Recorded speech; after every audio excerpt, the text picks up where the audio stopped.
Hello, yes, the day is finally here. We're wearing bright green. We're starting in Beckenham Junction to finally go and do secrets of the trams.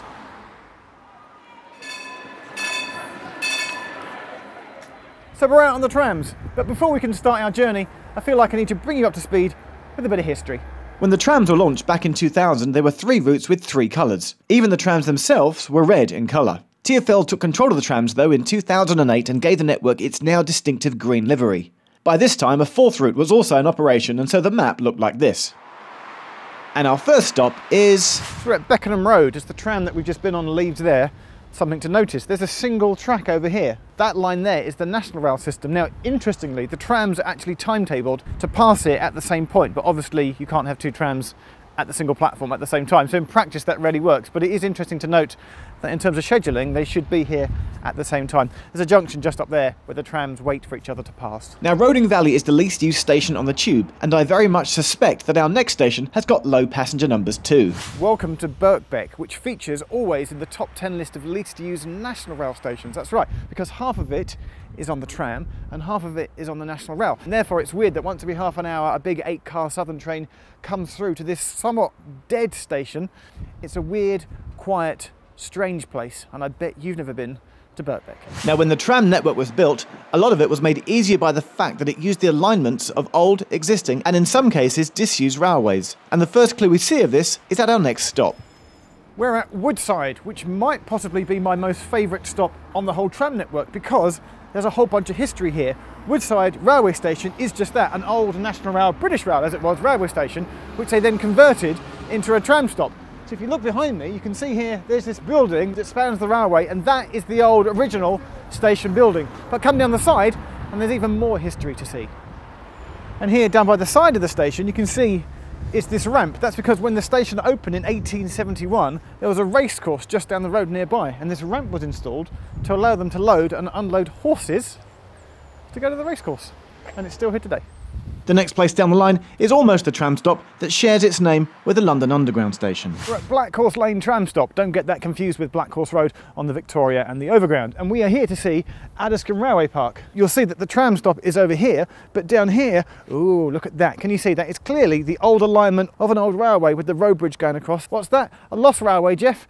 Surely you need a Lost Railways in London video about that. And we've done one. So click in the corner right now to find out more about Addiscombe and the line down to Selsdon. We took a pleasant 10-minute walk along the old railway line, noting that there is nothing left at all to see of the old Addiscombe station, and then we got to Lebanon Road.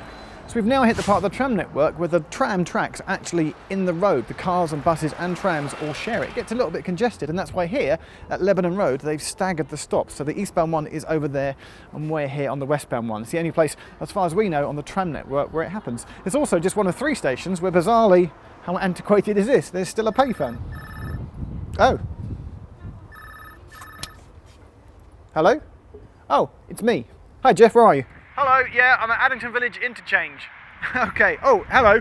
What's that interchange? Yeah, well you see over there is a tram stop, but here is a bus station, and they integrated the 2 together with what they call feeder services, so that some of the local bus services, new services which they changed, complement the tram services that come through here. And the line was built out this way to New Addington deliberately because at the time it was the largest urban area in London not served by a railway. Getting back on the tram and look at the maquette seating pattern. It's made by Wallace Sewell, the same people that designed the maquette for the Central, Jubilee and Northern Line trains. We had a quick look at the history plaque at Sandylands and then went to find another old railway that the trams reuse at Croydon. The line between West Croydon and Wimbledon used to be a single-track British rail line which also closed in 1997 to allow the tram network to take its place. An oddity of that is that West Croydon's 3 platforms are numbered 1, 3 and 4. So where is platform 2? Well, it used to be a bay platform where the single line used to terminate, and it's mostly been filled in now to be part of platform 3. But if you look closely, there's still a short stub of it left here that you can see at the western end of the station. The trams cut right through Croydon High Street at this point, the most obvious example of the trams being what is classified as an open system. And round the corner, a place designed specifically for something that a lot of people come to Croydon to do: shop. The got Central tram stop here, which I really like because it's integrated with the buses, so the bus stop is on one side and the tram stop is on the other, like an island platform. Now, when the tram system opened in 2000, there were 38 stops on the network.